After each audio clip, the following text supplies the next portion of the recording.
Because of a 2-hour delay, I missed my connection to London yesterday. No problem. Get off the phone. Even before I got off my plane, I was able to make a new reservation to leave the following day. I checked into a hotel, walked by the front desk, went to my room, used my phone to enter my room. No problem. Don't you love technology? Speed, efficiency, contactless. But what's missing? What is missing? What's slowly disappearing in our consumer transactions today? What's slowly disappearing? Positive, those micro human connections. Imagine how that might have changed had I talked to a front desk, a gate agent, and asked for some help. And just getting that little bit of empathy, that interaction with that gate agent. And imagine checking into the hotel, socializing, those little micro human connections with that front desk clerk. But no, we don't have to do that anymore. Or do we? Human connection is so important right now.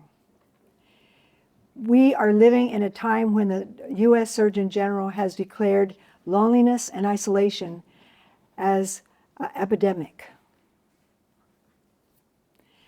1 out of every 6 adults in the United States is suffering from loneliness or isolation. And our brain will treat loneliness and isolation similarly to the way it responds to hunger or thirst. So what I'm going to share with you today is 5 ways to not only increase those human connections, but make them more meaningful, more purposeful. I have almost 30 years of overseeing learning and development in the hospitality industry. But the stories I'm going to share with you are from what I call our virtuosos of our organization. And I'm only going to share 5. There are so many stories. And our tagline in my organization is hospitality with heart and soul. These people don't live up to that tagline. They live into that tagline. They are the virtuosos of the organization. But the common threads is they are so grounded spiritually. They have an innate ability to always love that person in front of them. But they understand that that person in front of them first is their self when they look in the mirror each morning. Love that person in front of them. They are not defined by their positions. They have found that sense of purpose in their roles. So let me begin. I'm going to surround these 5 stories around the first most important skill that we need to learn, emotional intelligence. We have come away from emotional intelligence. And we're on social media. It's so easy. Like, dislike, immensely despise, swipe left, or even ghost, without even thinking through our own emotions. And even worse, not even thinking about the emotions of the people that we're connecting with through social media. So emotional intelligence, that's the first lesson. Practice emotional intelligence. There are 4 areas. You need to practice self-awareness, self-management, social awareness, and relationship management. Great principles. I've been certified to teach this. I've read the books by Daniel Goleman. I've read the books by Travis Bradberry. But what I learned from a housekeeper had the most impact on me with respect to emotional intelligence. Let me tell you about Maggie.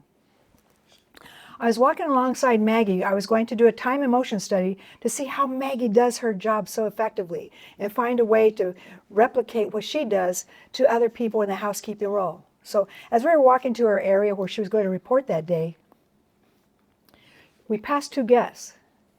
She said, "Good morning, how are you?" They looked at her as if to say, "Who are you to say good morning to me?" You know, it's a very upscale resort. That hurt me so much to watch that interaction. And so I turned to her, I said, "Maggie, does this happen often?" She said, "Oh, it happens sometimes. But I don't let it affect my day. I choose joy before I start my shift." That's self-awareness at a higher level. That's self-awareness at a more spiritual level. That's what Maggie did. And then she went on to say, "And I will never let anyone steal my joy." That's self-management at a higher level. Then she continued by saying, I don't want to make assumptions about where their head is at right now. When I say good morning, they might be thinking about something else. So I'm not going to create a story in my head that it was about me. How powerful is that?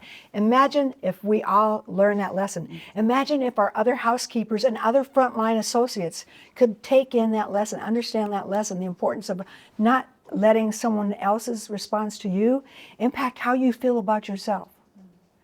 And she concluded with the most powerful message. She concluded by stating, I will never not greet my guests. I will always be the one to say good day, good morning, how are you? Because I want them to know I care about them. And I want them to know I am here for them. That's relationship management at a spiritual level. That's Maggie. So let me continue on with the second story. The second story in the second lesson for you is to practice being a joy contagion. You need to be a joy contagion. And the way that I'm going to share my story is a couple years ago, I could not go home for Thanksgiving holiday. So I'm sitting on my couch, looking at everybody else in the world, having a fabulous Thanksgiving day, just being pitiful. And then I come across a video clip produced by Chef Clint. Now, Chef Clint decided that he was going to film his team as they were preparing 500 meals for guests that were coming in to celebrate Thanksgiving in their hotel. They were forfeiting time with their own families to serve 500 guests a beautiful meal. But what Chef Clint did, he infected them with joy. So they got this burst of endorphins, those happy hormones that happen in our brain. So as he's filming, he's found his joy first. Then he's going around and filming his team. And their faces are all lit up. And so he was a joy contagion that day. So aside from 500 guests coming in to experience a beautiful meal, they also got to experience joy from the team. And I think that's a greater lesson, that's a greater takeaway. When you could come in, know your food was prepared with love and joy, and then experience the joy with the people that are serving you. But what Chef Clint did not understand is that endorphin burst that he gave to his team also infected me. As a third party, when we witness acts of kindness or humanity, we are also getting that endorphin boost. And so he made my day better. I felt almost ashamed. How can I feel sorry for myself and look at these people and look how joyful they are? So that's lesson number 2. Be a joy contagion. And that's self-management, right? Okay, so now let's go to lesson number 3. Lesson number 3 is practice the sense of intention, a higher level of self-management. We get too caught up with multitasking, hypertasking. We want to try to do everything. And so we end up focusing on, or not focusing on tasks at any level, just trying to rush through them. The next story I'm going to share with you is from Darlene. Darlene is a banquet captain. Darlene has served in banquets for more than 40 years. She breaks down food and beverage setups, and she sets up food and beverage setups. Probably 3 times a day, easy. But she does it with the greatest love. She has found a higher purpose in what she does. And so one day I was setting up for a leadership class, and I'm on my computer, and I'm just watching Darlene. And she's there, she's setting up making sure all the bottles have the labels facing forward. All the food is set up beautifully. She steps back as if she's an artist working on a canvas, and she leans back into her canvas and she rearranges things to make it beautiful. And I said, Darlene, I know you've been doing this for over 40 years. How do you maintain the same care and love that you show? And she said, I love my guests. I really love my guests. And the most important part of any meeting or any event is breaking bread together. And so I want to make sure they have a beautiful experience when they come together to break bread. And that's exactly what she does. And I can only align this with the ritual of Buddhist monks that create these sand mandalas. They have beautiful grains of sand, multicolored. They create these beautiful works of art only to be destroyed. But what is left behind is the love. You know, if you had your grandmother or your mother prepare your favorite meal, you know that secret ingredient is love. And so that's what Darlene shares. But she found a higher purpose. You know, we could think of it as a menial task to set up a banquet and break down a banquet. But she has found a purpose and she has found a flow in what she does. And that's a lesson we can all take back. Let's take those tasks and bring meaning to them, bring them into a sense of purpose. So that's a lesson from Darlene, a banquet captain.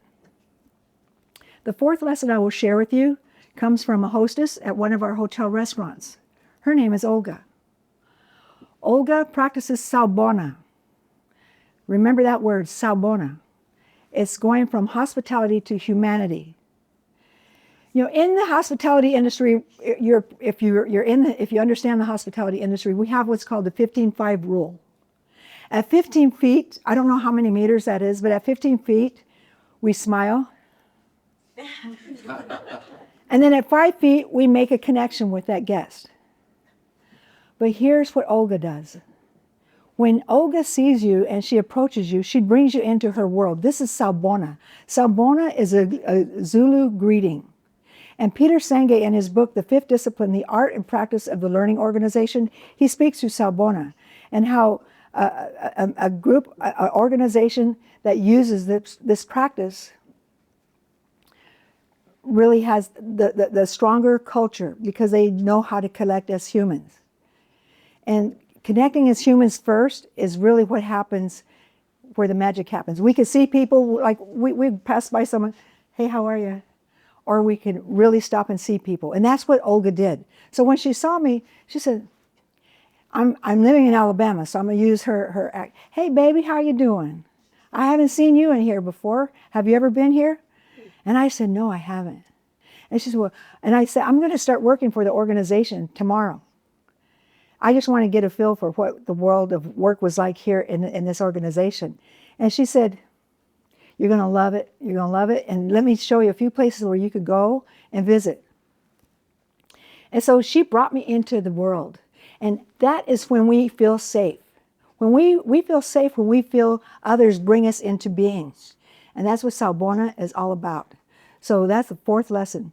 Practice Salbona and go from hospitality to humanity. The fifth lesson is from one of our assistant front desk managers. Her name was Alexius. Alexius was at the front desk one day, and a gentleman, I use that term loosely, he came into the hotel, demanded a room. She said, I'm sorry, but we're full. So he became irate, he became obnoxious, and she said, sir, just a moment. Let me see if I can help you. So she went from empathy. Empathy is I feel what you feel.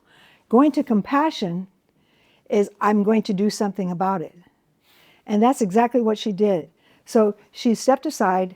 She found a hotel nearby that had a room available, and she brought back the number and told the gentleman that they're going to be expecting you, and it's just right down the street. He snatched a piece of paper, stormed out the door, because he didn't want to have to go out again. The next day he came back and he said, I just want to say thank you because I'm going through a divorce. I had no place to stay last night. And so I had an Uber drop me off here because I don't even have a vehicle right now. He said, but you stopped and you listened to me and you took care of my needs for the evening. So I just want to say thank you. That's a lesson that we can all learn. Is sometimes the hardest people to love are the ones that need love the most. And in the hospitality industry, we understand this because sometimes those people that come in, where is this coming from? You know, because it's not about me, but they're the hardest people to love, but they're the ones that need love the most. And this is what Lexi did. She went from empathy to compassion. Empathy is very easy. Compassion requires a little bit of work, but it doesn't cost a thing. So those are the 5 lessons that I want you to take back. I've created a course for our leadership and in order to sustain the culture that we have. Our company, for last year in 2025, we were #1 in guest intent to return for the Marriott brand in managed hotels. But it's not because of anything I do. When our president shows the graph of where we are with our scores, he says within each of these numbers, there's a human heart. There's a human heart. He said, and so that's what we need to perpetuate. Heart skills, from hospitality to humanity. So I hope you'll practice one each week, but I'm here to tell you that I am a better person having worked with these virtuosos. There are so many. There's so many stories I could share, but I'm sharing with you 5 that will help you. But I'm here to tell you that I'm a better person because of interacting with these people and having the blessing to share some of their stories and learn about their lives. And so that's what I want to leave you with. So remember, Sabona, I see you.